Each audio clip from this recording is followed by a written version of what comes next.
Have you ever felt a love quite like mine? Mine. Oh, can you tell me if you ever felt this? Hello and welcome to the latest episode of the Good Dram Show with me, Chris Goodrum. Right, bit of an unexpected episode of the show this weekend. I thought I was going to have to work this Saturday, but lo and behold, I haven't got to. So, what better things to do than taste some whiskey and share them with you guys. So it did kind of leave me in a little bit of a quandary because I kind of hadn't figured out what I was going to do next. Not that I've got a shortage of samples of whiskey. I've got boxes full of the things, and this is kind of what has led to this week's episode of the show. If you go back a few years, I probably wasn't as what's the best word to use? Anal about the samples and writing on the labels of what they were once I tasted them for things like the World Whisky Awards, the Independent Bottlers Challenge, that kind of thing. Because obviously the samples arrived, with just minimal information on, so you don't know what the bottlings are until after the event, so to speak. Nowadays, of course, as soon as I know that, I write them on the label so I know what I'm talking about. But back then I didn't, and I found a box the other day when I was sorting stuff out, and I had a load of samples from I think it was 2011-2012 World Whisky Awards and the Independent Bottlers Challenge, I think of 2012. And I was going, ooh, of course, that, that's impressive. And that's kind of what's led to today's episode of the show. We're looking at Springbank, so it's back to the A to Z of whiskey. I think, obviously, I did Strathisla a few weeks ago. Not Strathisla, Strathclyde, sorry. So we'll stick with S, and I love Springbank. It's one of my favourite distilleries. And the nice thing about sort of doing judging competitions, certainly the Independent Bottlers Challenge, is I get to taste bottlings that from companies that I don't have any dealings with, like Scotch, Malt, Whisky Society, and Lombard, and Berry Brothers, which is what we're looking at today. I mean, there's interestingly enough, there's a funny story about the Scotch Whisky Society. Is that I did actually visit their place in London. I think it was 2011, 2012, after the first World Whisky Awards I'd been involved in, and after spending all day tasting whiskey, the last thing I wanted to do was taste another whiskey, and I was just gagging for a beer. So the one and only time I've been to the Scotch Malt Whisky Society's HQ in London, I had a beer. Oh well. Anyway, so like I said, today's episode of the show is on Springbank, independently bottled Springbank, and some of these samples are pretty old, it has to be said, but hopefully they've held up, and hopefully they'll be entertaining. And there's a couple of them that are rather old, it has to be said, and rather good. So no need to waffle about the distillery. I think I'll just introduce this afternoon's little lineup. You are the one I've been looking for. Won't you come and... Okay, so we're going to kick off with a 12-year-old. This is a Murray McDavid bottling. It was distilled in 1992, bottled in 2005. Now, you probably think, well, that's really going to... 10 years this has been sat in the sample bottle, but it was a full sample bottle, so I must have decanted it from a larger bottle. So I'm hoping that this is going to be okay. This obviously dates back to when they were in their pomp of finishing everything in their mother in different types of wine casks, and this is no exception. It was finished in Mourvèdre and Syrah casks, so that it's probably a bit of an odd one to kick off with, but it is the youngest bottling that I've got in the flight. So again, we'll do it through age and see where we go. The second bottling, like I said, is the Scotch Malt Whisky Society bottling, 27.97, and called Glazed, Cashews and Lemon Lollies. I love the titles they give their whiskies. I think they're really good. It's bottled at 57.6. It was distilled in May of 1998 and bottled in 2012. So this obviously must have come from the 2012 Independent Bottlers Challenge, so could be interesting. From the same competition is the third sample we'll be looking at. This is a Berry Brothers own selection, Springbank. cask number 51, distilled in 1994, bottled in 2011 from a refill sherry butt. So not a lot left in that one, but hopefully it should be enough to make a tasting out of. And on to a relatively recent bottling. This is the Douglas Laing Xtra Old Particular Springbank, 21-year-old, from a refill sherry butt. DL number 11366. It was distilled in June 1995 and was bottled in August of this year. So should be interesting. Love Springbank 21. Now, before we get on to the last two, I'm not quite entirely sure about these two, not the quality, but about what they actually are. Now, they both were tasted for the Whisky magazine. Now, the first one is I think, a Lombard Jewels of Scotland bottling of 1965 Springbank. I think it's 37 years old. It's bottled at 46%. I think it, well, I know it was distilled in 1965, but I think this was bottled in 2002, but only just recently actually reviewed it for the magazine. So maybe they're sitting on a fair amount of stock of this stuff and just wanted to get it out there. I mean, I don't honestly know. Maybe if somebody from the company is actually watching, you can tell me a little bit more about this. But and I'm also not quite sure about the picture of the bottle either.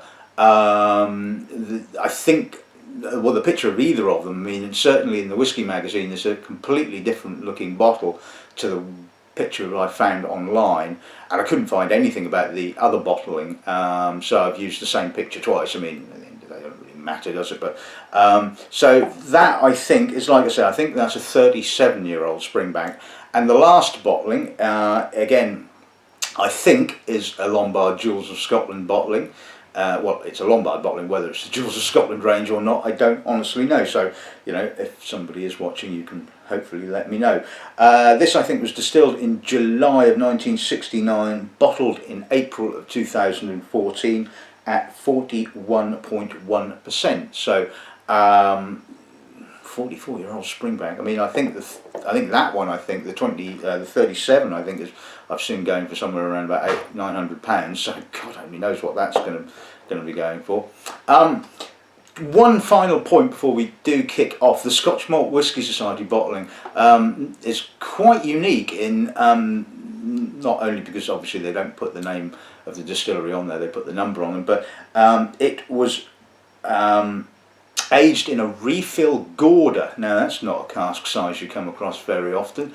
And a gourder is a really big cask. It's anywhere between 600 and 700 litres.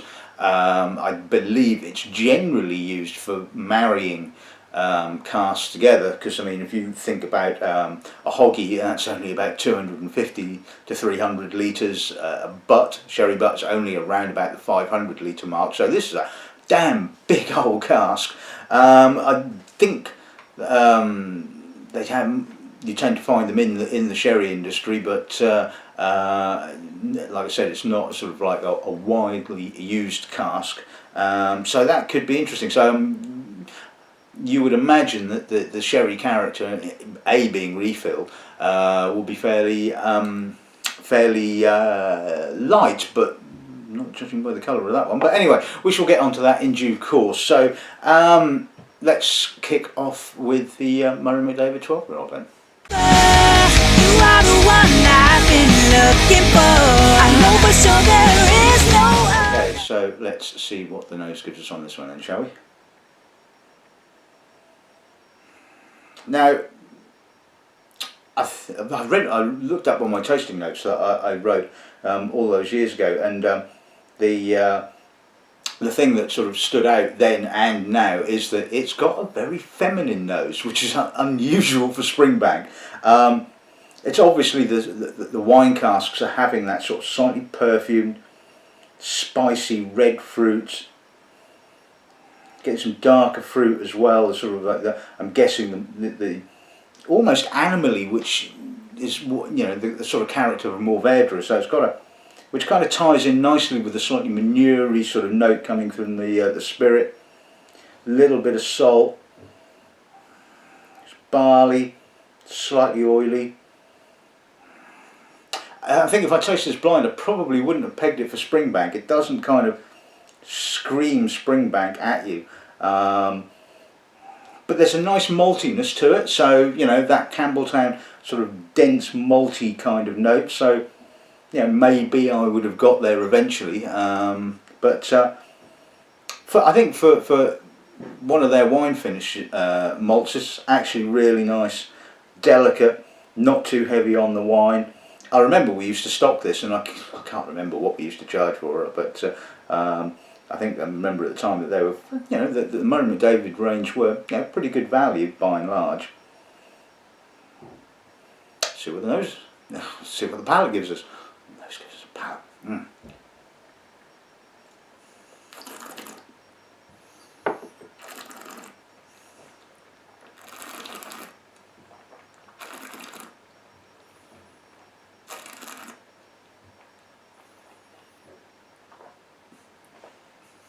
Ooh, it's got some tannin, lovely coffee tannin, quite juicy, kind of kicks off with the sort of slightly spicy fruits, plenty of malt, salt, weighty barley, a little bit of oiliness, quite dry finish, lots of tannin, of that sort of coffeed variety, but that kind of maltiness is kind of continuing along, and although it's relatively dry, like I said on the finish, it does have a little bit of a mouth-watering feel. Obviously the 46% bottling kind of just gives it that kind of little bit of a lift, and yeah, it's pleasant. I mean, it's not sort of going to set the world on fire, it has to be said, but it's a nice malt, balanced, like I said. You know, the wine finish is not too overt. It has a pleasant progression, so yeah, I think that's a nice starter, I think. Don't you wanna be loved for once in your life? Love. Right, okay, so let's move on to the Scotch Malt Whisky Society bottling. Let's see what the nose gives us on this end. Caramel, nougat, coffee caramel, toffee, malty.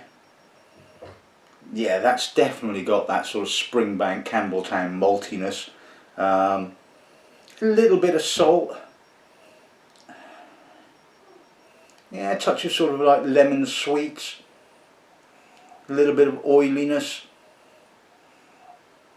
Robust, big, you know, quite a lot of sherry character, but like I said, it's really soft. I'm certainly not getting any of that kind of leafy herbal Oloroso kind of character.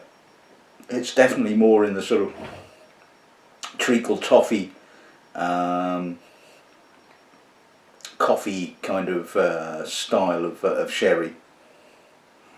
Quite aromatic. Again, pretty balanced. I'm getting a little bit of barley. I'm getting plenty of spirit character. So it's certainly not swamped, shall we say? So yeah, that's a really quite impressive nose. Palate.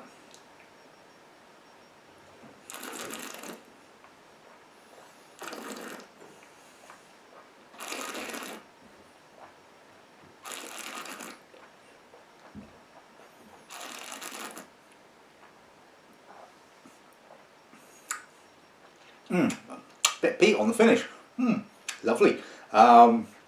Coffee, quite tannic in actual fact, but it doesn't have the kind of gritty Springbank sherry wood tannins that you would normally associate with Springbank. Again, it's very soft, the tannins. It's very coffeed and toffied and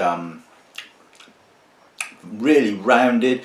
It's got, like I said, nice grip to it, bit of peat on the finish, a little bit of oiliness, a bit of saltiness, classically malty, big, robust.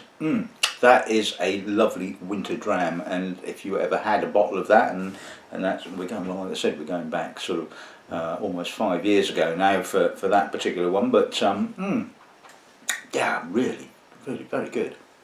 I don't want to be someone who lets you down. If things go wrong, know that Moving on to the Berry Brothers 16-year-old. Let's see what the nose gives us on this one, shall we? Very subtle sherry notes on this. Very refilled, slightly herbal. A little bit of toffee.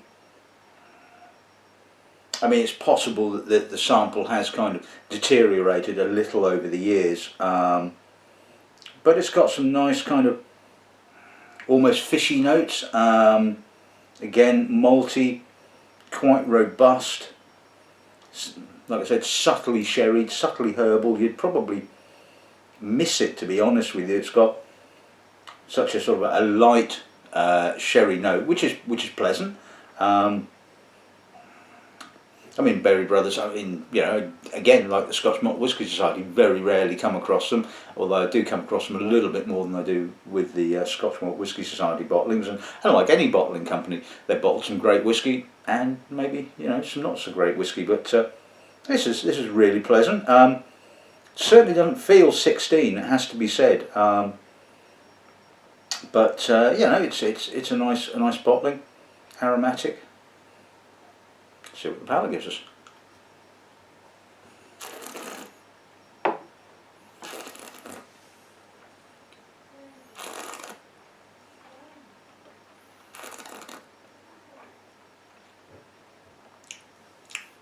Now that is kind of classic Campbelltown, almost classic American oak age Springbank. Slightly violety, dusty, spicy, almost kind of Parma violets, but not quite. Yeah, there's a little bit of sherry notes, that lovely sweetness, which is kind of wrapped up in the barley kind of character. A little bit of a herbal note as well. But yeah, like I said, classic. This absolute kind of classic, almost American oak aged Springbank with that sort of dusty, violety, slightly coffeed. Rope tar, rough around the edges a little bit, but you know, and that's the thing with Springbank, it's not a polished malt, you know, and that's one of the things I love. It is a rough and ready malt, which has, you know, loads and loads of charm, and certainly when aged in sherry casks, say that the malt seems to just bring out this real kind of gritty tannic character, which I really like. And as you know, I'm not the world's biggest fan of sherry matured malts, but anyway, coming back to that particular bottling, that's yeah, I think that the palate is certainly, you know, a lot better, a lot more interesting than the nose. But like I said, that might be because the sample has slightly deteriorated over time. But you know, still very good. You are the one I've been looking for. Moving on to the Xtra old particular Springbank, 21 years old, which is always a good age for Springbank in my opinion. I mean, I always used to be of the opinion that the 10-year-old was a bit like Bambi on ice. It was all a bit all over the place kind of thing. But over the years it seems to have sort of come into its own, and I don't know whether it's because I've kind of acclimatised to that's what 10-year-old Springbank is like, or whether it has kind of, you know, just kind of come into its own, who knows. But I was always of the opinion that sort of Springbank really didn't start to develop some interesting character until it was about 15 or 18, and certainly the 21s that I've tasted in the past have always been pretty good. So anyway, let's see what this one gives us then, shall we? Aromatic, malty, there's a bit of almost kind of orange conserve. Like I said, again, this is another refill sherry bud. There's a sort of grittiness to it, but again, it's kind of more polished grit, if you see what I mean. Wonderfully fruity, but in that kind of restrained kind of way. It's got like a sugar-coated fruits, a little bit of coffee, some malt, touch of peach smoke, very, very subtle and gentle. That is a fantastic Springbank. Absolutely gorgeous. Again, not too heavy on the sherry, nicely balanced, really malty and intense. Getting quite a lot of coffee kind of coming through now, dark coffee, but also a little bit of sweeter coffee as well. A little bit of earth. Oh, that is complex. That is a marvellous cask. A little bit of that sort of palmery violet coming through as well, which just always puts me in mind of Bamor.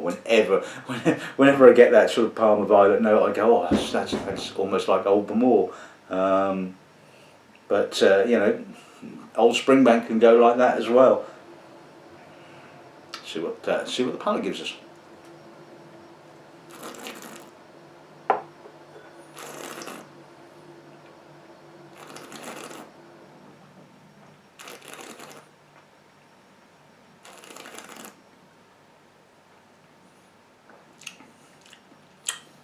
Oh, that has got some lovely maturity to it. That sort of old, dusty sherry cask. Again, still a little bit gritty, quite fishy on the finish in actual fact, very fishy in actual fact. A little bit of tar, a little bit of old tarred rope, bit of salt, malt. Oh, that is stunningly good, and it tastes more like sort of distillery bottled Springbank with that sort of slight grittiness to the to the sherry tannins. Oh, it's a big mouthful, really balanced though. A little bit more of the sherry character on the palate than on the nose, but either way, that is absolutely stunning. I love that. One I've been looking for. Won't you come and be my lover? Moving on to the first of the two Lombard bottlings. Let's see what this gives us then, shall we?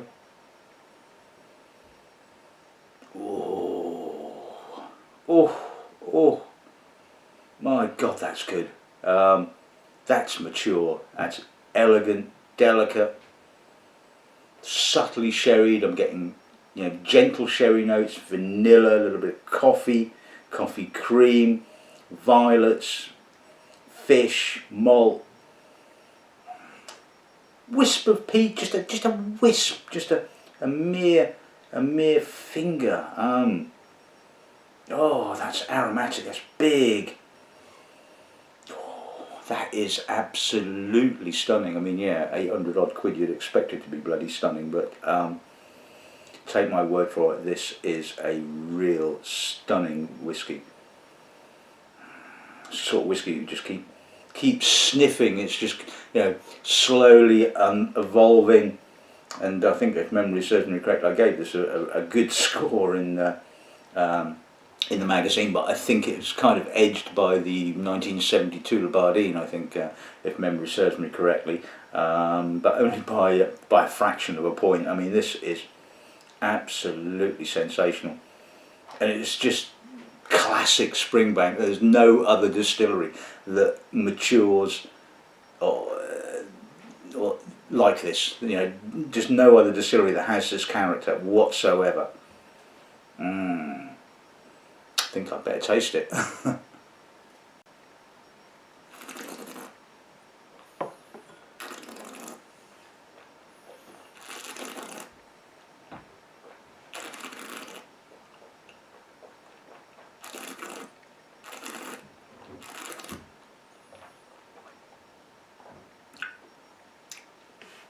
Again, has that lovely gritty tannic character, but again, the tannins are just wonderfully soft. They're mellow, mature, coffeed.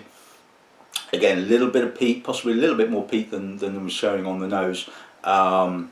Fish, violets, dusty oak, spice. Oh, the spice is just kind of like just there, right on the edge of the tongue, and it's just going. It was stunning, great length. I know at the end of the day that there's very few people who probably can afford to taste this kind of whiskey, but believe you me, I mean, yeah, Springbank is one of those distilleries that just ages. I mean, I would love to see a 50-year-old Springbank. I mean, whether they've actually got some casks maturing in their warehouses that you know, one of these days will hit 50 is of course is another matter, and I think that will cost you a serious arm and a leg, but oh, that is stunning, absolutely stunning. So there is no other. You are the one I've been looking for. And finally, we are getting close to 50. 44 years old, this particular bottling. Let's see what the nose gives us on this. If it's half as good as the previous one, well, let's see. Lighter on the sherry, a lot more crystallised citrus fruit, quite oily, very oily in actual fact, distinct fish oils, almost kind of bourbon aged. Again, the sherry is that kind of subtle. Again, slightly violety, dusty, a little bit of coffee. Oh, stunning nose, absolutely stunning, and it actually feels a little bit lighter and fresher than the previous bottling, than the 37-year-old. It's got a little bit more citrus, a lot more fishiness, a lot more coastal crispness. But certainly, you know, undeniably Campbelltown, with that sort of fairly hefty, malty, kind of weighty character. Touch of dark chocolate, bit of wood smoke. Wow, wow, wow, wow! That's stunning, absolutely stunning. Like I said, I've got absolutely no idea what this is going to retail for, but I think you can probably safely say it's going to be about 4 figures. And God, this is good. Getting a bit of almost black olives now, you know. Sort of pruny, walnutty, sort of black olives, and wow. I mean, complex is not the word for it. There's just so much character going on here. And the thing is, Springbank, the spirit just has the weight, the character to sort of stand up to just to sort of, you know, prolonged sherry maturation. This is absolutely stunning. Right, taste it then.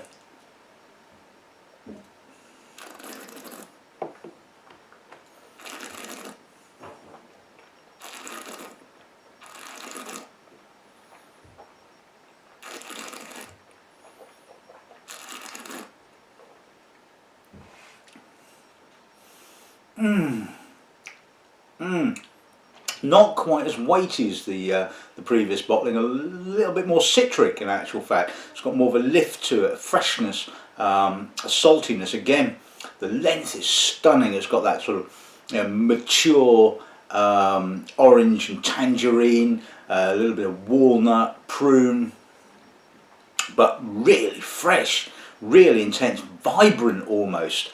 Not as tannic as you might expect. It's got a little bit of tannin, which is obviously giving it some structure, but it's all so mellow and soft, yet edgy at the same time, with that sort of slight grittiness to it.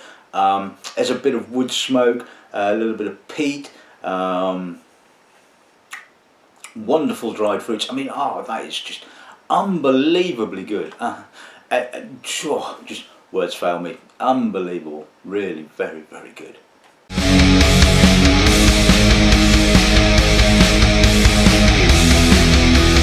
So let's sum today's episode of the show up. Springbank, it's an iconic distillery. I mean, you know, when you think about sort of back in the 80s when, you know, there was no investment in the place, it was falling down literally, there was holes in the roof, it was, you know, in a fairly sorry state, a bit like Ardbeg. It could have gone the way of practically every other distillery on Campbelltown, and sort of shut up shop and just sort of been, you know, a footnote in history, but it survived, and bloody good job it did. It's just such an iconic distillery. Campbelltown malts are just so unique. I mean, they are as unique as Islay malts, it has to be said, you know, that they just have this sort of wonderful malty, fishy kind of character. And they're just just great for a winter's day, shall we say. It's not your nice light summer drinking malt, but you know, when the weather gets as grim as it is at the moment, they're certainly coming to their own. Anyway, the Murray McDavid 12-year-old, yeah, pleasant whiskey, nicely balanced. One of their better bottlings with regards to the use of wine cask finishing. So yeah, interesting. The Scotch Malt Whisky Society bottling, interesting cask type. Not as hugely sherried as you might have expected, but still plenty of sherry character, and having that sort of nice combination of sherry character, but sort of like toffee, soft kind of sherry character, which I thought was really nice. The Berry Brothers bottling, well, pretty much kind of classic sort of mid-teen Springbank, it has to be said. Really very, very good, and sorely missed, I guess. The 21-year-old Xtra Old Particular bottling, but another fantastic cask. I mean, it's, you know, I mean, I have tasted a few sort of not quite so great Springbanks over the years, but they tend to be not so great because of the fact that Springbank, like Ardbeg and certain other distilleries, just have a premium price tag. They're always going to have a premium price tag, and sometimes you sort of taste it and you think, is it really worth that, you know? Talking of really worth it, 800 odd quid for that 37-year-old Springbank. Unbelievably good. Yeah, definitely worth it. I mean, that was a absolutely stunning textbook old Springbank. And the 44-year-old, equally as good. I think difficult to sort of choose between the two, to be honest with you. And I think if I was going to push for one, I think I would go for the 37-year-old. It's more maltier, it's richer, it's more classical. Although in saying that, the 44-year-old was just stunningly mature, lovely citric character. And this is the wonderful thing about whiskey, is it's very difficult to sort of say which one is better, because they're both brilliant bottlings. They both have, you know, their own unique characteristics and personality, and this is what, you know, judging competitions is so difficult, because at the end of the day, it's kind of, you sort of taste it and you think, you know, the quality of that is absolutely stunning, but which one is just saying that little bit more to you, you know, and which one is, you know, the one that you would prefer the most. And it's, sometimes it just depends on your mood, it has to be said. But anyway, so that's this week's episode of the show in the bag, as they say. I hope you've enjoyed it. I hope this will give you the, you know, the desire to go out and find some independently bottled Springbank, or even just the distillery bottled Springbank, which is, you know, pretty damn good, it has to be said. So anyway, not a great deal else left to say apart from old Springbank. Good ramming.